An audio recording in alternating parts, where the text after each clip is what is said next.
नमस्कार। आप देख रहे हैं युग करवट न्यूज़ और मैं हूं सुब्रत भट्टाचार्य। आज हमारे साथ बातचीत करने के लिए यहां स्टूडियो में मौजूद है गाजियाबाद इंडस्ट्रीज फेडरेशन के अध्यक्ष अरुण शर्मा जी।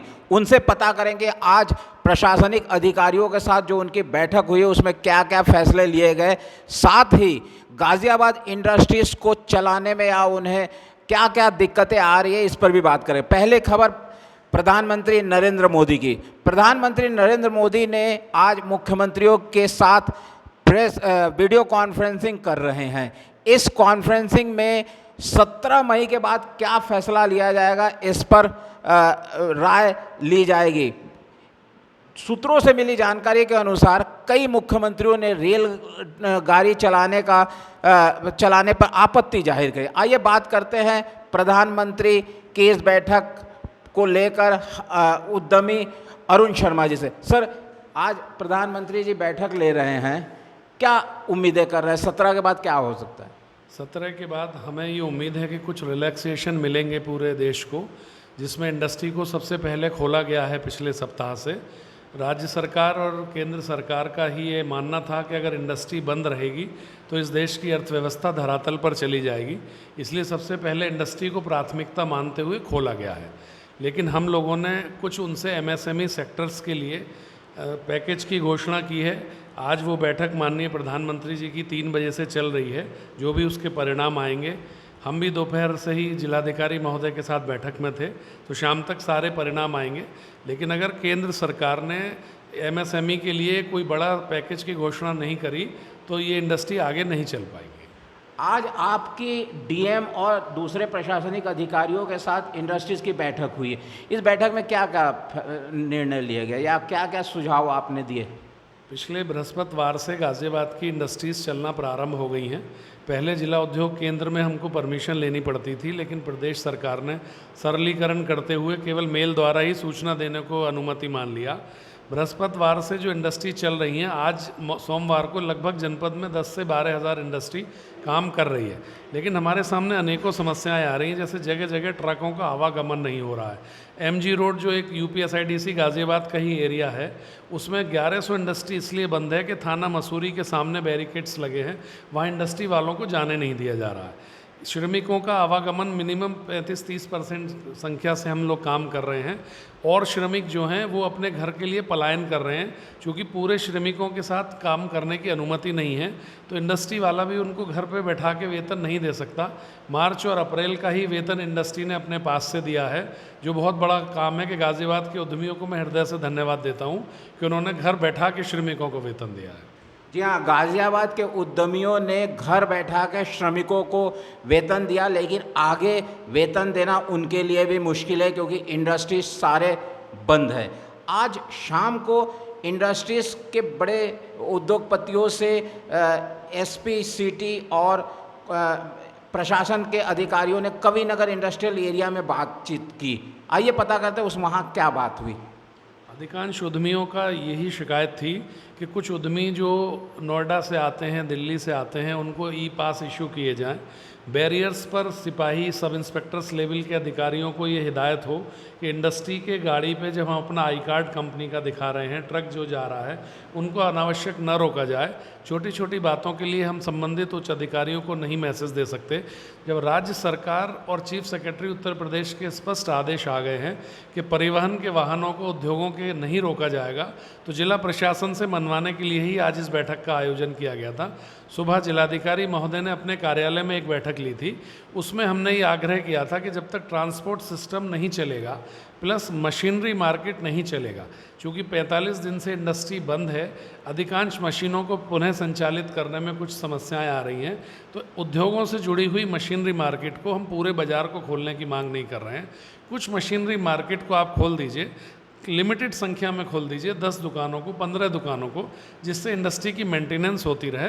और ट्रांसपोर्ट्स की गाड़ियों को भी अगर आप खोल देंगे तभी हमारा माल का परिवहन हो पाएगा। अदरवाइज़ 10-12 दिन चल के इंडस्ट्री बंद हो जाएगी अगर ये परिवहन नहीं हो पाएगा। तो आप कविनगर इंडस्ट्रियल एसोसिएशन के अध्यक्ष भी हैं, तो इंडस्ट्रीज़ के लोगों ने प्रशासन को किस तरह का आश्वासन दिया? इंडस्ट्रीज़ के लोगों ने क्या आश्वासन दिया? इंडस्ट्रीज़ के लोगों ने प्रशासन को आश्वासन दिया कि हम अपने यहाँ पूरे सैनिटाइज़र, मास्क, सोशल डिस्टेंसिंग को मेंटेन कर रहे हैं। और मैं आपके माध्यम से ये भी बताना चाहता हूँ कि 22 मार्च से गाज़ियाबाद में 538 इंडस्ट्री चल रही है एसेंशियल गुड्स वाली, लेकिन प्रभु की कृपा से कोई भी उसमें कोरोना का केस नहीं आया। इसीलिए हम आगे भी ये सोशल डिस्टेंसिंग को मेंटेन रखेंगे। प्रतिदिन प्रत्येक इकाई को सैनिटाइज कराया जा रहा है, श्रमिकों को मास्क दिए जा रहे हैं, ग्लव्स दिए जा रहे हैं, सोशल डिस्टेंसिंग का पालन कराया जा रहा है। जो बड़ी इंडस्ट्री है उसमें श्रमिक रात में भी वहीं विश्राम कर रहे हैं, जिससे सड़कों पे भीड़ ना हो, आवागमन ना हो। उसी उद्योगपति द्वारा उनके रहने खाने पीने की सुविधाएं पूरी प्रदान की जा रही हैं।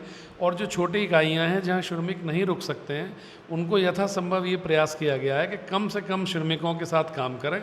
और प्रत्येक औद्योगिक क्षेत्र के आसपास जो कॉलोनियां हैं वहीं से ये श्रमिक आते हैं, कहीं बहुत दूर से इंडस्ट्रियल मूवमेंट नहीं है जनपद में। जी हाँ, इंडस्ट्रीज़ के लोगों ने श्रमिकों के हितों का और उनके देखभाल का पूरा आश्वासन प्रशासन को दिया।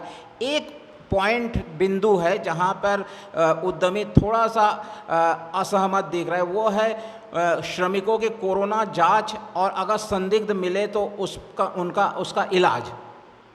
मुझे लगता है सर ये एक पॉइंट है। पहले 22 मार्च को ये 2-3 बिंदु आए थे जिसका हमारे द्वारा विरोध किया गया था। अब हमारी सभी मांगों को जिला प्रशासन द्वारा मान लिया गया है। अब हमको कोविड-19 का अगर कोई पॉजिटिव केस आता है तो केवल सूचना देनी है, उसका इलाज इंडस्ट्री वाले को नहीं कराना है। हमारे द्वारा ये ज्ञापन दिया गया था, जब पूरे देश का इलाज भारत सरकार करा रही है तो हमारा श्रमिक भी उसी देश का निवासी है। उद्यमी के ऊपर ये जिम्मेदारी न डाली जाए। ऑलरेडी ESIC में वो लोग कवर्ड भी हैं और रैंडमली जिला प्रशासन की ही टीम किसी भी इंडस्ट्री में जाकर किन्हीं 5 श्रमिकों का टेस्ट कर लें। 4500 रुपये के आसपास उस टेस्ट की कॉस्ट आ रही है।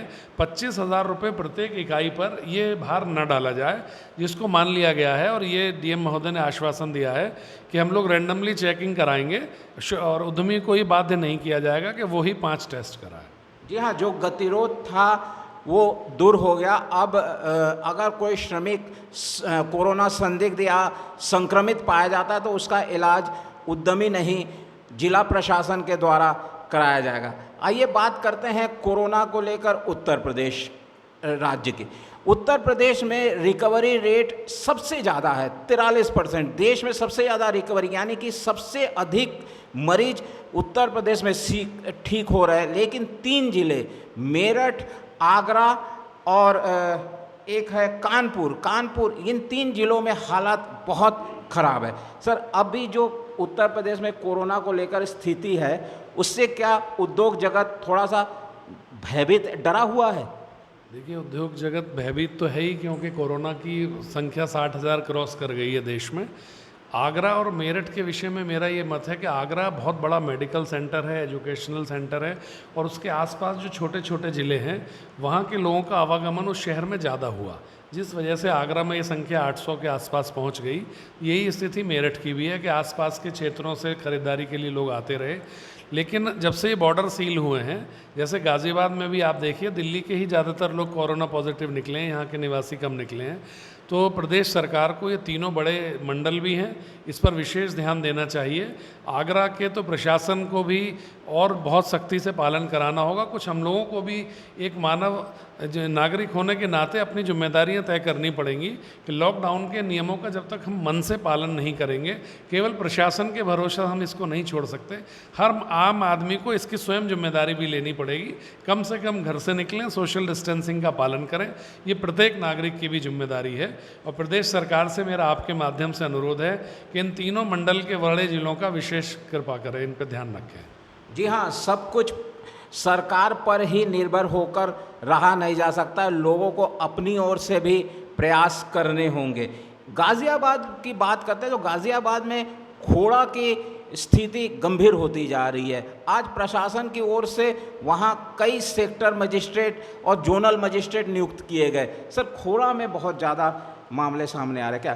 खोड़ा बहुत घनी आबादी वाली एक कॉलोनी है जो बिल्कुल दिल्ली बॉर्डर पर है। दिल्ली के मैक्सिमम काम करने वाले गरीब लोग खोड़ा में निवास करते हैं, इसीलिए खोड़ा में संख्या एकदम से बढ़ी, क्योंकि बहुत छोटे छोटे कमरों में 10-10, 8-8 लोग रहते हैं। ये बहुत बड़ा चिंता का विषय है। जैसे मुंबई में एक बस्ती का नाम आता है धारावी का बार बार, गाज़ियाबाद में भी जब टीवी चैनल्स पे भी खोड़ा को धारावी की संज्ञा दी जाती है तो हमें भी देख के दुख होता है।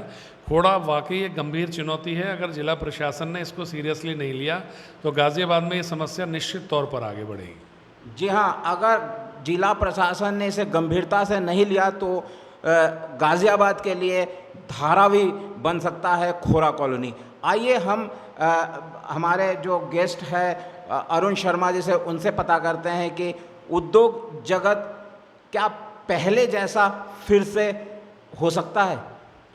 मैं ये मानता हूँ, मेरा व्यक्तिगत मत भी है और तमाम उद्यमी साथियों से, एक्सपोर्टर्स से, अलग अलग औद्योगिक संगठनों के लोगों से जो बात होती है, आगे आने वाले 2 वर्ष कम से कम उद्योग जगत के लिए बहुत चुनौतीपूर्ण है। गाज़ियाबाद में 1 डिस्ट्रिक्ट 1 प्रोडक्ट में मशीनरी और प्रोडक्ट्स, इंजीनियरिंग गुड्स को माना गया है। सभी जगह मायूसी है और उद्योग जगत में ख़ास तौर से ऑटोमोबाइल इंडस्ट्री और रेस्टोरेंट होटल इंडस्ट्री पे बेहद आघात पहुंचा है। मल्टीप्लेक्स वालों के डेली हम लोग बयान पढ़ते हैं कि मायूस हैं। टूरिज़्म लगभग इस 1.5-2 वर्ष लोग भयभीत रहेंगे, घूमने कम जाएंगे। ये क्षेत्र बहुत ज़्यादा प्रभावित होंगे, लेकिन प्रत्येक क्षेत्र में भी आगे आने वाले 1 से 1.5 वर्ष बहुत चुनौतीपूर्ण हैं। हर आदमी कोई एक्सपेंशन वगैरह की बात नहीं सोच रहा है, जो इधर 15 दिन में हमारे पास सूचनाएं आ रही हैं। जितना काम है उसी को करने के मन में है।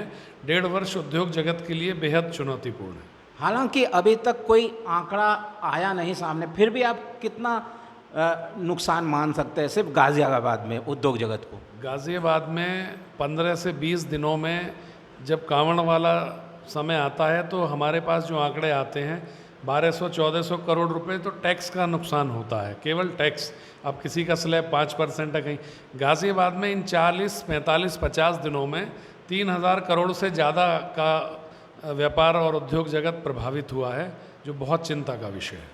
जी हाँ, ये लॉकडाउन के 50 दिनों में सिर्फ और सिर्फ गाज़ियाबाद में 3000 करोड़ का नुकसान का अनुमान लगाया जा रहा है और 17 मई के बाद कुछ उम्मीद जगी है इंडस्ट्रीज़ और हर गतिविधि सामान्य होने में।